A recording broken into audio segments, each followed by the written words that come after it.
Bonjour à tous, on se retrouve donc pour une nouvelle vidéo sur Symfony. Cette fois, euh, aujourd'hui, on va regarder un petit peu Doctrine. Alors, Doctrine, qu'est-ce que c'est? C'est un ORM, mais je vais y revenir vraiment plus dans le détail dans une suite de vidéos consacrées vraiment à ce composant, là, cette librairie.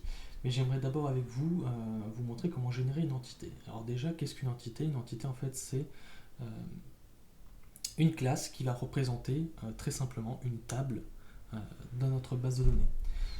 Et ce qu'il y a de bien avec Symfony, avec Doctrine, pardon, excusez-moi, c'est que c'est lui qui va se gérer de faire la liaison directement avec notre base de données, et donc du coup, en fait, on n'aura pas forcément à traiter directement avec notre base de données.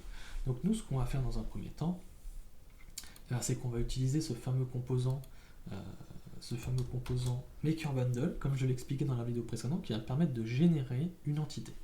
Donc je rappelle, hop là, bin slash console, et je vais dire make deux points entity, et je vais l'appeler post, parce que nous, ce qu'on va faire aujourd'hui, c'est une table post pour notre blog, par exemple. Ok, donc là il me demande, voilà, est-ce que vous voulez ajouter une nouvelle propriété? Bah allons-y, créons des propriétés. Donc je vais l'appeler par exemple title. Alors de quel type? C'est un type de type string, pas de souci. Longueur 255, ça me paraît plutôt pas mal. Est-ce que ce champ peut être nul en base de données? Non. Ok, souhaitez-vous créer une nouvelle propriété? Entrez le nom. Bah, je vais mettre content pour le contenu de mon blog. Donc est-ce que c'est de type texte? Est-ce que c'est de type string? Non, c'est de type texte. Alors attention, en base de données, c'est bien différent. Un type string et un type texte sont bien différents parce que nous ici, on va mettre plus de 255 caractères, donc il nous faut un champ de type texte. Donc voilà, est-ce que ce champ peut être nul? Non. Est-ce que vous voulez rentrer un nouveau nom? Bah, on va dire par exemple euh, published at, pour lui donner en fait lui donner un nom, le nom de la propriété. Alors attendez, je vais peut-être mettre du camel case plus cool. Donc le camel case, qu'est-ce que c'est? C'est une règle bien précise de nommage de variables et de nom de méthode. C'est-à-dire qu'on commence toujours par une minuscule et à chaque mot en fait on colle déjà tous les mots et on les sépare par des majuscules. C'est-à-dire qu'en fait ici on commence par un petit p et après on ajoute un grand A.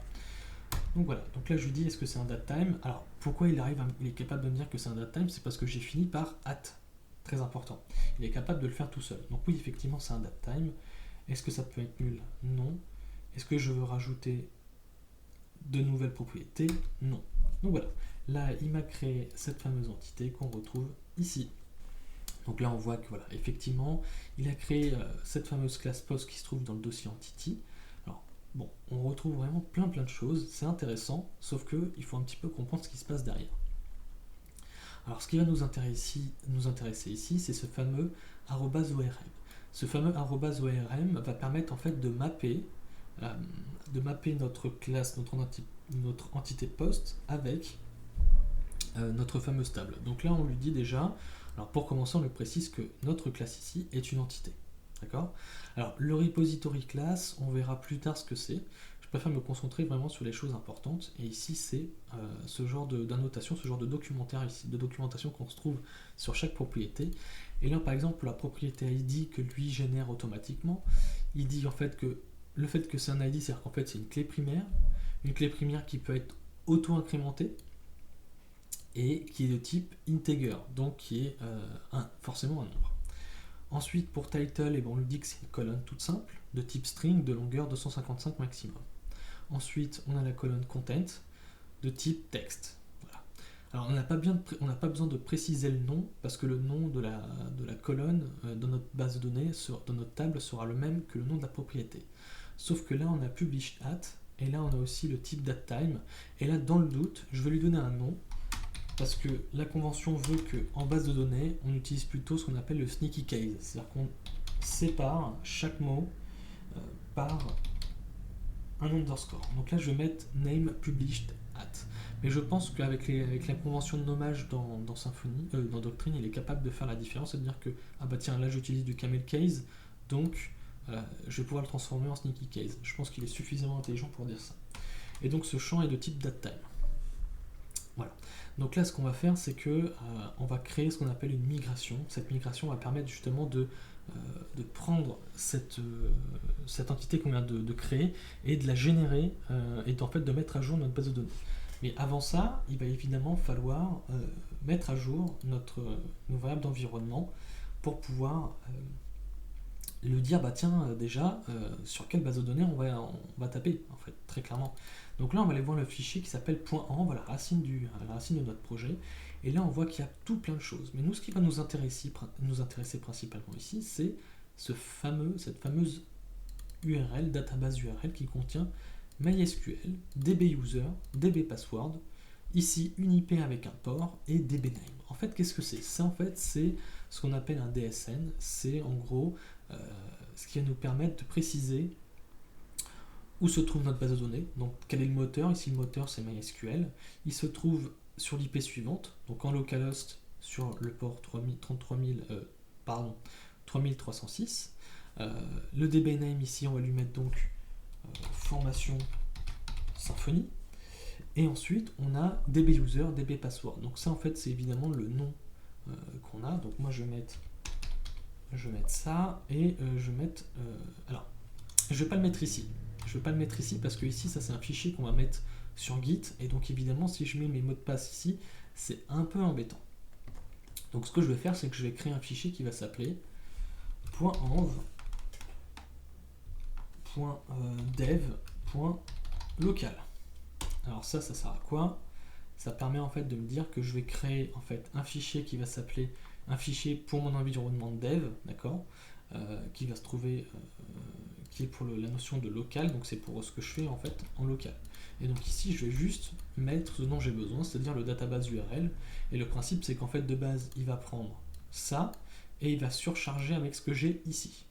Et donc le fait de le mettre dans un fichier différent, si on regarde un petit peu le git ignore, on remarque que tous les fichiers qui commencent par .env et qui finissent par .local, et s'il y a quelque chose entre les deux, alors ces fichiers-là ne seront pas pris en compte.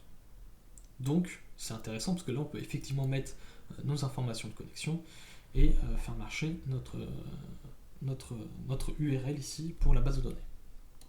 Ok. Donc déjà dans un premier temps ce que je vais faire c'est que je vais aller sur phpMyAdmin. Ah non, je n'ai pas phpMyAdmin, donc ça va être un peu compliqué. Je vais aller sur adminer.php. Donc adminer c'est quoi? C'est un outil qui permet, un petit peu comme phpMyAdmin, de gérer une base de données, mais en beaucoup plus light. Donc là, utilisateur, hop. Ok, je vais créer une nouvelle base de données et je vais l'appeler... Alors je crois que je me demande si j'en ai pas déjà eu une formation Symfony. J'aimerais juste vérifier. Non, j'en ai pas. Donc ok, c'est parti, on va l'appeler formation Symfony. Voilà. Ok, donc là je crée rien du tout, j'ai juste créé la base de données. D'ailleurs on n'était même pas obligé de la créer. Bah, d'ailleurs je vais vous montrer en fait, je vais la supprimer, je vais vous montrer ce que ça donne. Ça sera beaucoup plus simple. Alors, hop, et je vais la supprimer. Et on va passer plutôt par ici, on va plutôt passer par là, on va pouvoir créer notre base de données depuis les commandes Symfony. Donc bin console, doctrine, database, create. Ok, donc là, il nous dit DBuser, je ne connais pas. Ok, bon, ça veut dire que j'ai pas rempli en fait les fameuses informations. Donc je vais les remplir de mon côté, je vous montre pas parce qu'il y a mes informations de connexion évidemment. Hein, et je vais l'appeler formation-symfony. Voilà, je relance ça et là il m'a bien créé formation Symfony. Ok, jusque là pas de problème. Donc maintenant si on retourne sur un mineur, on voit qu'il y a bien... Alors, attendez. Où se trouve ce fameux Symfony formation?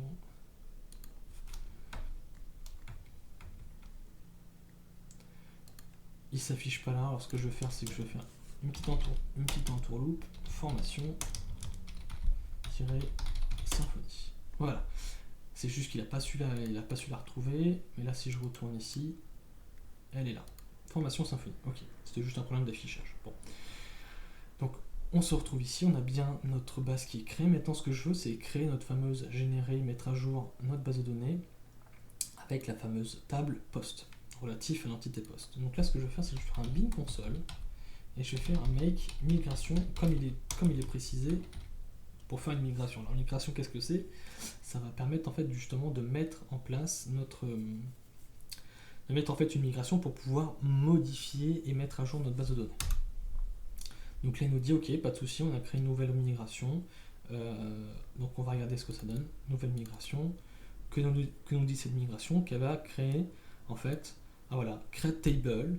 Elle va créer en fait elle génère le SQL qui va être mis en place lors de la validation de notre migration. Donc là pour valider notre migration, on fait un bin console doctrine migration avec un S et là on migre. Donc on fait un migrate. Ok, êtes-vous sûr de vouloir migrer? Oui. Ok, donc là il nous dit tout ce qui s'est passé. Ok, maintenant on va retourner sur un mineur et là on voit qu'on a cette fameuse table poste. Alors on a aussi une migration version, ça c'est pour gérer le versionnement des migrations. Ici on a le numéro de la version, ok, pourquoi pas. Mais nous ce qui nous intéresse c'est cette fameuse table poste avec title, content, publish date et la clé primaire. Voilà, on a créé notre première table. Maintenant ce qu'on va faire c'est qu'on va la remplir un petit peu. Donc là je vais mettre par exemple article 1, contenu de l'article et je vais mettre publier maintenant. Je vais en mettre un autre, je vais mettre article 2, contenu de l'article et ici je vais remettre now. Voilà, donc là on a deux lignes, on a deux entrées dans notre table et ce qu'on va faire c'est que on va afficher cette fameuse liste de postes. Donc pour ça on va aller dans notre contrôleur default qu'on a déjà créé. Et ce que je vais faire ici, c'est que je vais créer plutôt la page d'accueil. Donc je vais juste mettre slash pour dire que c'est notre page d'accueil. Et là, je vais enlever ça. Et ici, je vais dire, ici, qu'est-ce qu'on dit? La question, elle est là en fait. Ici, en fait, ce qu'on va faire, c'est qu'on a besoin d'aller récupérer nos informations. Mais comment on les récupère? En fait, on peut les récupérer en utilisant un raccourci grâce à l'abstract controller. On va récupérer doctrine. Donc on fait this get doctrine. Donc là on récupère doctrine. À partir de là, je peux faire un get repository. Le repository, qu'est-ce que c'est? Je vous en ai très rapidement parlé ici en parlant de le fameux @orm entity. Le repository en fait c'est une classe de service d'accès aux données qui va nous permettre justement d'accéder aux données de notre entité poste et donc de notre table poste. Donc là je fais repository. Alors on veut chercher quel repository? Celui de l'entité poste. Donc là je lui mets le nom de la classe. Et là je vais faire un find all pour récupérer tous mes postes. Donc ça, je mets ça dans une variable et je passe cette variable ici. Et donc ici je l'appelle poste avec un S. Et maintenant direction la vue, voilà. Et là je vais pouvoir faire un for each. Donc for post, post avec un S. And for. Voilà. Et là je vais mettre ça dans un li et je vais juste afficher le titre. Donc post.title. Voilà, j'entoure ça avec des UL. Hop là. Et j'affiche tout ça. Donc on retourne sur le site. Alors j'ai oublié de faire un serveur run. Ok, donc bin console s2.r. Ok, c'est parti. Oups. Donc là je vais sur la page d'accueil et là on a article 1 et article 2. Ok. Bon bah voilà, on a su récupérer les informations de notre poste. Maintenant ce que j'aimerais vous voir, c'est voir un petit peu avec le profileur. Donc c'est la barre qu'on a en dessous. En fait le profileur c'est ce qui nous permet en fait de vérifier en fait tout ce qui se passe quand on va sur une page de notre site en local. Donc là on va aller sur le profileur pour les queries et là il dit ah bah voilà, qu'est-ce que j'ai lancé comme query, qu'est-ce que Doctrine a lancé comme query. Et ben il a fait un select avec tous les champs de notre table poste et chercher toutes les informations de notre table poste. Ok, bon bah ça reste très intéressant de savoir ça. Ça permet de voir aussi un peu quelques stats sur le temps qu'il a pris pour faire ça. Donc on regarde que c'est quand même assez faible, hein, 0,27 millisecondes, c'est quand même très faible, c'est quand même très intéressant comme information. Donc on va retourner dans notre contrôleur et on va regarder un petit peu cette fameuse find all. Alors moi ce que je veux c'est peut-être créer une nouvelle route qu'on va appeler public function show. Ok, Et moi, ce que je veux dans cette fonction-là, en fait, c'est créer une page qui va me permettre d'afficher le billet, un seul article en fait. Et en fait, dans notre vue, moi, ce que je vais faire ici, c'est que à ce niveau-là, je vais mettre un lien et quand on clique sur article 1, par exemple, je veux arriver sur l'article 1 en question. Donc pour ça, ce qu'on va faire, c'est qu'on va faire comme là, je vais faire un copier-coller pour que ça aille plus vite. Donc là, on a notre route, sauf que ici, je vais dire article slash, et là, je vais mettre entre crochets ID. Donc si vous vous rappelez de notre précédente vidéo, quand on met une accolade, c'est qu'on veut récupérer une donnée qui est dynamique dans notre URL. Et ici, je vais mettre show article. Sauf que moi, ce que je veux, c'est récupérer un post. Donc, ici, je récupère un ID, ok. Et donc, je vais prendre ça, voilà, je vais mettre show. Et ici, qu'est-ce qu'on veut? Nous, on va récupérer un post, d'accord? Donc là, je vais prendre, et en fait, je peux utiliser find all, je vais utiliser find, tout simplement. Et il s'attend, comme on peut le voir ici, il s'attend à avoir un ID. Donc je lui passe le fameux ID que j'ai passé dans les paramètres de mon URL. Et je vais pouvoir lui passer ce fameux post, voilà. Et ici, on va aller sur show.html.twig. On va créer cette vue. C'est parti. Donc, hop, voilà. Très bien. Ce que je vais faire, c'est que je vais faire pour le moment un copier-coller de notre index. Et je vais afficher en machin post.title. Et après, dans un paragraphe, post.content. Ok. Du coup, je vais revenir dans mon index et je vais créer un lien. Donc, et là, on va utiliser une fonction twig qui va nous permettre de générer en fait la route pour aller sur sur la fameuse page qu'on souhaite afficher. Donc là, on va utiliser la fonction path. Et nous, ici, il faut préciser en fait le nom de la route. Le nom de la route, c'est showArticle. C'est référence au name qu'on trouve ici. Donc c'est showArticle. Donc là, je viens ici, je mets showArticle, mais il attend des paramètres. Donc entre accolades, on va mettre les fameux paramètres qu'il attend. Donc ici, les paramètres qu'il attend, c'est quoi? C'est l'ID. Ok, donc on met ID de points, et donc c'est post.id, tout simplement. Voilà, le texte, c'est donc le titre. Et voilà, maintenant je peux nettoyer un petit peu tout ça, comme ça, voilà. Et on lance et on regarde ce que ça donne. Ok, donc là on a un lien, je clique dessus, et là on arrive sur la route qu'on veut, donc avec l'affichage en grand de le titre de l'article et du contenu de l'article. Ok. Si on regarde un petit peu le profiler, qu'est-ce qui s'est passé? Cette fois il a fait un select, mais avec un where id égale, et là le paramètre qu'il a passé, c'est le 1, que l'on retrouve ici. Ok. Donc ça c'est fait. Maintenant ce que j'ai envie, c'est que moi ce que je veux c'est optimiser un petit peu ça, et il existe en fait avec Symfony ce qu'on appelle le param converter. Le param converter, qu'est-ce que c'est? C'est un moyen de convertir un paramètre qu'on a ici en quelque chose, d'accord?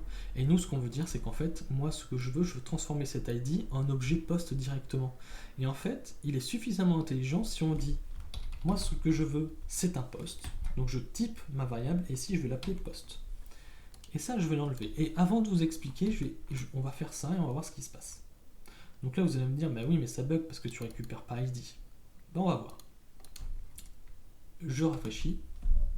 Et là ça ne change rien. Il affiche effectivement toujours l'article. Donc en fait il est assez intelligent parce que là on lui dit tiens je veux un ID. Ok. Et donc en fait il est capable de dire ah tiens il veut un ID et puis en fait il a rajouté un argument de type post. Ok, donc c'est une entité. D'accord. Ah bah il y a peut-être quelque chose à faire ici. Ok, bah ce que je vais faire c'est que je vais prendre doctrine et je vais aller faire un find avec l'ID que je récupère là et moi je vais directement aller lui hydrater un objet de type post et je vais lui passer. Ok, bah comme ça moi j'ai pas besoin de faire la requête et il le fait automatiquement. Donc ça c'est une petite astuce, alors on verra peut-être dans une vidéo bonus bien plus loin dans la formation comment générer en fait des param converteurs custom. D'accord. Mais dans un premier temps on va surtout se baser, s'arrêter sur cette notion là avec l'ID, hein, c'est beaucoup plus simple. Donc voilà, on a vu comment mettre en place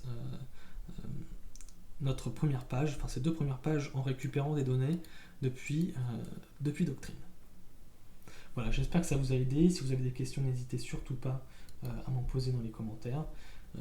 Et sinon, je vous retrouve pour une prochaine vidéo, et cette fois, c'est pour créer notre premier formulaire. Voilà, à très vite.